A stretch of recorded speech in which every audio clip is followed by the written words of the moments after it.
Top quality और consistent performance के लिए सिर्फ सिल्वर पंप्स। टॉप क्वालिटी और कंसिस्टेंट परफॉर्मेंस के लिए सिर्फ सिल्वर पंप्स, नाम याद रखना।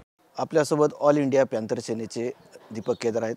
दादा, अखेर धनंजय मुंडे यांनी राजीनामा दिला आहे, परंतु त्यांचे जे पक्षाचे अध्यक्ष आहेत ते असे म्हटले आहेत की धनंजय मुंडे यांनी नैतिकता आणि त्यांना म्हणजे हे आजार आहे म्हणून त्यांनी राजीनामा दिला आहे। नाही, अजून सुद्धा गुरमी उतरलेली नाही। राजीनामा दिला कारण तोंड फुटलंय, नक्ट नाक झालंय, कापलं गेलंय नाक। कालचे जे फोटो व्हायरल झालेत संपूर्ण महाराष्ट्र हादरलाय, आणि कालचे जर फोटो व्हायरल नसते ना झाले तर यांनी राजीनामा सुद्धा दिला नसता। नैतिकतेच्या आणि वैद्यकीयच्या ज्या गप्पा मारणं चालू आहे तर आजही यांची गुरमी उतरलेली नाही असं चित्र आहे। तोंड फुटलंय हे सांगा।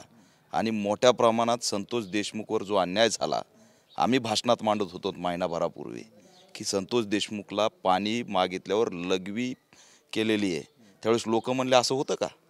हे खोटं लढतायत, हे जातीच्या विरोधात आहेत, हे राजकारण करतायत। आज काय, आज जो फोटो व्हायरल झाला आहे त्यात जे वास्तव आलं पुढं, कशाने मारलं नाही आज सगळं दिसतंय त्याच्यामध्ये। आणि हे फोटो व्हायरल झालेत म्हणून हा राजीनामा आलाय। जर आज राजीनामा नसता आला तर राज्यामध्ये उद्रेक झाल्याशिवाय राहिला नसता। त्याच्यामुळे कुठंतरी ह्या उद्रेकाला दाबायचं म्हणून हा राजीनामा घेतलेला आहे। नाहीतर यांची काही नैतिकता नाही, यांना काही संवेदना नाहीत, यांना काही मानवता नाही। आणि यांनी बळजबरी जनतेच्या रेट्यामुळं, आणि आम्ही जे आंदोलन उभा केलं पहिल्या दिवसापासून, मी या ठिकाणी दुर्दैवाने सांगतोय की हे आंदोलन जर आम्ही करू शकलो नसतो, पैठण, बीड, उस्मानाबाद, परभणी, औरंगाबाद, छत्रपती संभाजीनगर हे जर मोर्चा आम्ही काढू शकलो नसतो तर या ठिकाणी CIDने हा जो तपास केला तो पण केला नसता। त्याच्यामुळे आम्ही लढलोत, म्हणून न्यायाच्या भूमिकेत आलोत। आज धनंजय मुंडेंचा राजीनामा ही मोठी उपलब्धी या आंदोलनातून मिळालेली आहे, आणि आरोपींना फाशी झाली पाहिजे ही आमची भूमिका आहे। दुसरा विषय असा की इतका वेळ का लागला सरकारला राजीनामा घ्यायला, किंवा देवेंद्र फडणवीस असतील किंवा त्यांच्या पक्षाचे अजितदादा पवार असतील? नाही, यांना निष्ठूर झालेले आहेत ना, गेंड्याच्या कातडीचे झालेत। म्हणजे देवेंद्र फडणवीसांना हे माहीत नव्हतं असं मला वाटत नाही। CID काय अहवाल देत नसेल? तपासाचा अहवाल एकदाही देवेंद्र फडणवीसांना CIDने दिला नसेल का? हे सगळं देवेंद्र फडणवीसांना जे माहीत होतं ते तर सुरेशदास मांडत आलेले आहेत। त्याच्यामुळे सुरेशदासांनी जे मांडलं ते फोटोमध्ये दिसायला लागलं आहे। म्हणजे याचा अर्थ आधीच कल्पना असताना सुद्धा देवेंद्र फडणवीस असतील किंवा अजितदादा पवार असतील यांनी नैतिकता दाखवली नाही, मानवता दाखवली नाही, गेंड्याच्या कातडीसारखी व्यवस्था चालवली, आणि त्याच्यामुळे हा विलंब झालेला आहे। मला असं वाटतं की आजही त्यांना धनंजय मुंडेंना पाठीशी घालायचं होतं का, हा प्रश्न मी या माध्यमातून विचारतोय। आणि हे निंदनीय आणि दुर्दैव आहे की याला विलंब लागला आहे। हा विलंबसुद्धा न्यायासाठी घातक आहे। असं जर फोटो आल्याशिवाय न्यायच मिळणार नसणार आहे तर अवघड होत जाणार आहे। अजूनही काही जे आरोपी आहेत ते बाहेर आहेत असा आरोप जरांगे पाटील यांनी केला आहे। पुरवणी तपासात त्यांना घेतलं पाहिजे का, किंवा धनंजय मुंडे यांच्यावरही 302चा गुन्हा दाखल केला पाहिजे अशी त्यांची मागणी आहे? नाही, तपास होतच नाही ना। आज त्यांच्या ट्विटमध्ये ते काय म्हणतात, मुक्त झाल्यासारखं बोलायला लागलेत। त्यांच्या ट्विटमध्ये म्हणतात की चार्जशीट दाखल झाली म्हणजे आमचा संबंध मिटला। आज त्यांना मोठा कॉन्फिडन्स आलाय की याच्यानंतर तपास होणारच नाही, तर तो तपास सखोल झाला पाहिजे। आता मला कळालं की वाल्मिक कराडचा PA हा धनंजय मुंडेंना आता दुपारी भेटला।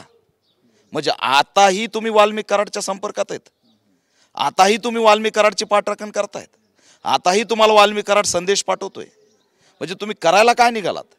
तर या ठिकाणी धनंजय मुंडे यांना सुद्धा या चौकशीमध्ये घेतलं पाहिजे, कारण खंडणीचा पैसा कोणाला कामाला येत होता? या सभा होत होत्या, निवडणुकीतला पैसा वाटला जात होता, तो कोणत्या पैशातून वाटला जात होता? तर या धनंजय मुंडे हे आमचे नेते आहेत, आणि त्यांचाच असणारा धाक दाखवून ही सगळी टोळी त्या ठिकाणी खंडणी वसूल करत होती। आणि पोलीस आमचं काहीच करणार नाहीत। हे मुकादम होता सुदर्शन घुले, अनेक दलित ऊसतोड मजूर त्या ठिकाणी उचल फेडू शकले नाही म्हणून यांनी जाऊन उचलू आणले। त्यांना असणारा अड्ड्यावर अशाच पद्धतीने मारले। त्यांना मारताना वाटत नाही ते पहिल्यांदा मारतात, ट्रेनिंग बेस वाटतायत, निर्दयी वाटतायत, मारताना हसतायत। म्हणजे याचा अर्थ त्यांनी किती कांड केले असतील आणि पोलिसांना माहीत असून सुद्धा आमचं पोलीस काहीच करू शकत नाही, कारण आमच्या डोक्यावरती धनंजय मुंडेंचा हात आहे. हा कॉन्फिडन्स असल्यामुळे धनंजय मुंडेची चौकशी झाली पाहिजे. याचा असणारं पुन्हा त्याच्यामध्ये चांगल्या पद्धतीने तपास पुढे आला पाहिजे. कालच्या फोटोमुळं या ठिकाणी आणखी तपास तीव्र व्हावा आणि वाल्मिक कराडपर्यंत स्टॉप करू नये, तर वाल्मिक कराडच्या पुढं सुद्धा जावा. मी याआधी सुद्धा पैठणच्या भाषणात सांगितलं होतं की वर्ल्ड ट्रेड सेंटर पाडलं, त्यात ओसामा बिन लादेन बसलेला नव्हता, पण ओसामा बिन लादेन त्याचा प्रमुख आरोपी होता. या घटनेतला ओसामा बिन लादेन हा कोण आहे याचा सुद्धा तपास झाला पाहिजे. महंत आहेत जे भगवानगडाचे, ते मागे असे म्हटले होते की जे आरोपी आहेत त्यांची मानसिकता बघितली पाहिजे, परंतु काल जे व्हिडिओ आले, फोटो आले माध्यमामध्ये समोर, त्याच्याहून जे भयानक चित्र आपण पाहिलं त्याबद्दल काय सांगाल? द्या ना म्हणावं प्रतिक्रिया. आता तुमची मानसिकता काय होती? अरे पाणी मागतोय तर त्याच्यात लघवी केली जाते. त्या महंतांनी नामदेव शास्त्रींनी आता प्रतिक्रिया द्यावी ना, म्हणाव ना आता धनंजय मुंडेवर अन्याय होतोय. अरे तुम्ही आजही या ठिकाणी वारकरी संप्रदायाच्या माध्यमातून तुमच्याकडं दयाची थोडीसुद्धा व्याख्या नाही, याच्यापेक्षा दुर्दैव काय असू शकतं? त्यांना असणारं ते लाज वाटली पाहिजे अशी स्थिती गंभीर झालेली. त्यांचासुद्धा या ठिकाणी आम्हाला दुर्दैव वाटतं की एका संतांनी असं भाष्य केलं, उडी घेतली आणि ह्या क्रूर लोकांना पाठबळ दिलं. आज त्यांनी उत्तर द्यावं महाराष्ट्राला की त्यांची हे चित्र बघून, हे फोटो बघून काय मानसिकता आहे. धनंजय मुंडे असं म्हटले की जे फोटो व्हिडिओ आहेत ते बघून मी व्यथित झालो म्हणून. नाटक आहे, नौटंकी आहे. व्हिडिओ कॉल केला, सगळी माहिती आहे. वाल्मिक कराडला व्हिडिओ कॉल केला म्हणजेच तो त्यांना केला, सगळी माहिती होती. उगच नाही मुक्याचं सोंग घेतलं एवढ्या दिवसापासून. हे जे काय मुक्याचं सोंग घेतलंय हे माहिती होती. व्यथित झालो, अमुक झालो, तमुक झालो, ही नौटंकी आहे. सावरगाव गडावरून जे भाडकाऊ भाषणं झाले, कोयते घासून ठेवा, या सगळ्या नेत्यांचे भाषणं तपासा ना. तुम्ही किती विष लोकसभा आणि विधानसभेनंतर बीड जिल्ह्यात आणि परळीत पेरलं, त्यातून हे निर्माण झालंय. याचं सगळं असणारी कल्पना त्यांना होती. व्यथित हे नाटक आहे, लिखाण हे सुद्धा नाटक आहे.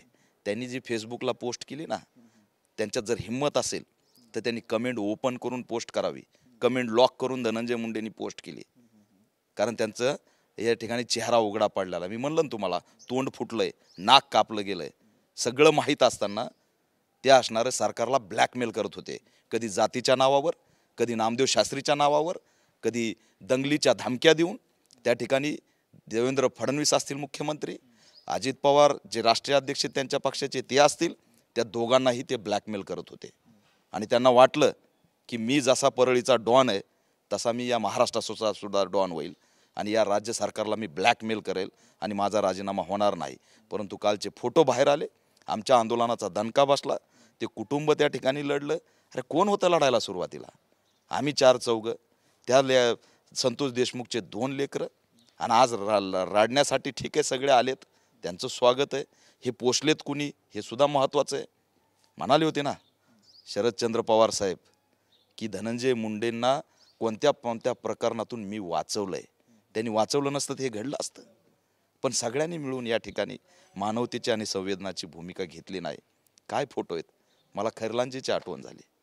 ते सुरेखा भोतमांगे सुद्धा अशीच पडली होती. तुम्ही टाका गुगलवर. अन्याय हो. जातीचा काय संबंध आला? जातीला संबंध लावा, परंतु हा अन्याय. एका बौद्ध समाजाच्या तरुणाला वाचवायला गेलेला संतोष देशमुख मानवतेचं प्रतीक झाला आहे. आज त्याला मारताना आम्ही ज्यावेळेस ते बघितलेत व्हिडिओ, तर ते कशामुळं? आज त्या आवदा कंपनीच्या गेटवर बौद्ध समाजाच्या कुटुंबाचं हॉटेल होतं आणि 15 ते 20 जण बौद्ध समाजाचे तरुण तिथं काम करत होते. यांना कब्जा करायचा होता तिथं. यांना वाटत होतं हे पोरं इथं काम का करतात, त्यांना मारलं म्हणून, माझ्या गावातल्या पोराला का मारलं म्हणून संतोष देशमुख धावत गेला दलिताच्या लेकरासाठी आणि त्याचा अंत झाला. मानवतेचं प्रतीक आहे ते. हे सगळं दुर्दैव आहे की महाराष्ट्रामध्ये संवेदना राहिल्या नाहीत. दुर्दैव वाटतं आणि वाईट वाटतंय की आताही यापुढं न्याय मिळेल की नाही. कुठे आहे कृष्ण आंधळे? आम्हाला काय लॉलीपॉप देताय का याचा राजीनामा घेऊन? याचा राजीनामा काय लय मोठी गोष्ट आहे काय? हे आमदारकी घ्या, आजीवन बंदी घाला, आहे का यांना पुढे निवडणुका लढण्याची तरी यांच्यामध्ये नैतिक अधिकार राहिलाय का? मी तर म्हणतो मुंडे मुक्त बीड करा. काय पेरलं ह्यांनी? अहो हजारो पिढ्या पुढच्या 50-60-100 वर्ष सामाजिक सलोखा बिघडून टाकला यांनी. सावरगाव गडावर काय भाषणं दिले, निवडणुकीत काय भाषणं दिले, काय हे चिल्लर पोरं तुम्ही त्या ठिकाणी असणारे मुकादमं करून त्यांची स्कॉर्पिओ वगैरे घेण्याची अवकात होती का? सुदर्शन घुलेची यांची काय काय बळ दिलं तुम्ही त्यांना? नाटक करतायत आणि व्यथित आहे मी सुद्धा. परंतु आम्ही 2 महिने रडलोत, प्रत्येक भाषणात रडलोत, प्रत्येक भाषणात आम्ही सांगत आलोत की संतोष देशमुख सोबत काय झालंय. त्याच्यामुळे आम्ही आता रडण्याच्या मानसिकतेत नाही तर लढण्याच्या मानसिकतेत आहे. नक्कीच होते दीपक केदार. कॅमेरामन हर्षल निक्कमसह संजय सरोदे, TV9 मराठी, छत्रपती संभाजीनगर.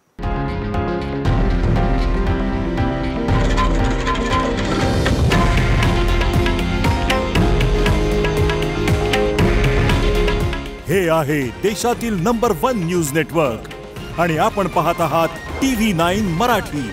काळजी तुमची, हित महाराष्ट्राचं.